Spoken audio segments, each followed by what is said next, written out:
मेरा नाम है खेमचंद विश्वकर्मा और आप देख रहे हैं the news empire. News empire की क्राइम स्टोरी में आपका स्वागत है। हरियाणा से एक युवक सूटकेस में 100 लेकर पहुंचा प्रयागराज। सूटकेस में किसका था मृतक शरीर और वह युवक कौन था जो सूटकेस में भरकर उस मृतक शरीर को प्रयागराज ले पहुंचा। हम सारी कहानियों सारी बातों को आपसे रूबरू कराएंगे और बढ़ेंगे आगे वीडियो में। पहले आप चैनल को सब्सक्राइब कर दीजिए और बढ़ते हैं अपनी क्राइम स्टोरी की तरफ।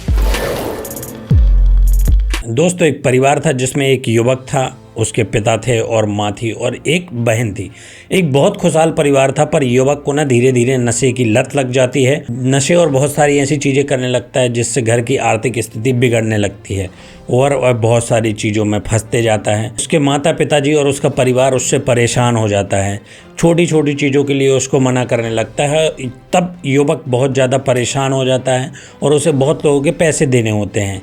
इसीलिए वह घर जाके अपनी माँ से पैसे मंगाता है। ये हिमांशु नाम का युवक था जो क्राइम नहीं करता था, पर हिमांशु घर पहुंचता है। उस दिन उनके पिता और बहन किसी काम से बाहर गए हुए थे।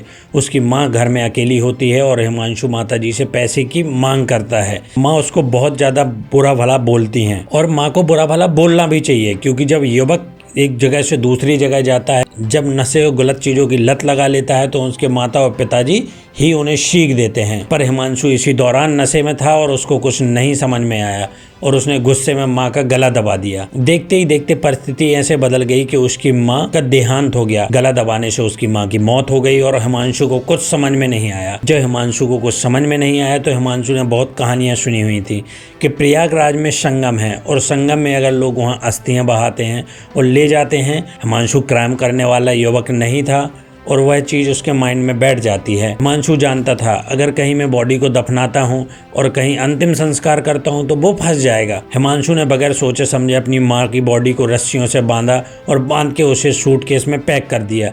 ये नीला सूटकेस है जिसमें हिमांशु ने अपनी माँ की बॉडी को इसमें पैक कर दिया था। हिमांशु बॉडी पैक करने के बाद अपने गांव से प्रयागराज की तरफ ट्रेन से चल पड़ता है। जब उसे 6 बजे की ट्रेन मिलती है और वह 6 बजे से ट्रेन से निकलने के बाद ना प्रयागराज का सफ़र तय करता है, जो 10:30 पर प्रयागराज पहुंच जाता है। हिमांशु बहुत घबराया हुआ था। हिमांशु के शरीर से पसीने छूट रहे थे। हिमांशु उसी रात में ई रिक्शा वाले को देखता है और कहता है मुझे संगम जाना है। ई रिक्शा वाला बोलता है कि बेटा संगम में जाकर क्या करोगे, रात्रि हो गई है और वहाँ पर कुछ नहीं होगा। लेकिन हिमांशु हट करने लगता है कि मुझे संगम रात में ही जाना है, आप मुझे ड्रॉप कर दीजिए और मैं वहाँ से निकलना चाहता हूँ रात में ही, इसीलिए मुझे रात में ही जाना है। ई रिक्शा वालों का तो काम होता है कि वो एक जगह से दूसरी जगह सवारी को छोड़ देते हैं। हिमांशु उस बैग को रख लेता है ई रिक्शा पर जिसमें उसकी माँ की डेड बॉडी होती है और हिमांशु संगम की ओर चल पड़ता है। संगम की ओर पहुंचते पहुंचते हिमांशु को 11:40 हो चुके थे। अंधेरा बहुत सारा था और आसपास एरिया पूरा खाली हो चुका था। हिमांशु संगम के पास पहुंच जाता है और देखता है कि अगर मैं बॉडी को यहीं डालता हूं तो वो तो बाहर रह जाएगी और मैं फंस जाऊंगा। कैसे आगे बॉडी को लेकर जाऊं? वह सोचता है कि मैं नाव खोलूं और अंदर जाऊं, पर हिमांशु सोचता है कि मुझे तो नाव चलाना नहीं आता और नाव में कैसे चलाऊंगा।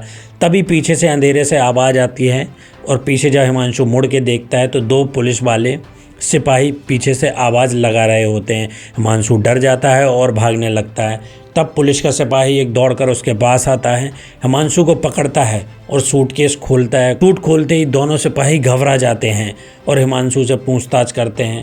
हिमांशु को पकड़ ले जाते हैं और हिमांशु से कोतवाली में पूछताछ चलती है। हिमांशु के मुंह से ही सुनी हुई कहानी है, जो हिमांशु का स्टेटमेंट है। जब मैं ये कहानी आपको बता रहा हूँ तो हिमांशु जेल में है और उनकी माताजी सिटी हॉस्पिटल में है, जिसका पोस्टमार्टम 3 डॉक्टरों की देखरेख में वीडियो कैमरा ऑन होकर किया जाएगा।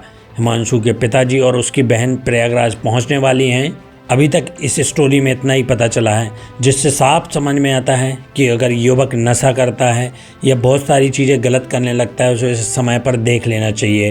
हिमांशु के द्वारा एक बहुत बड़ी गलती हो गई, जिससे माँ बेटे का एक पवित्र रिश्ता पार हो गया। ये द न्यूज़ एम्पायर की एक क्राइम स्टोरी है, तो मेरे चैनल को सब्सक्राइब कीजिए और सपोर्ट कीजिए। ऐसी क्राइम स्टोरी मैं हमेशा लाता रहूँगा और आपके साथ जुड़ा रहूँगा। थैंक यू, धन्यवाद, नमस्कार।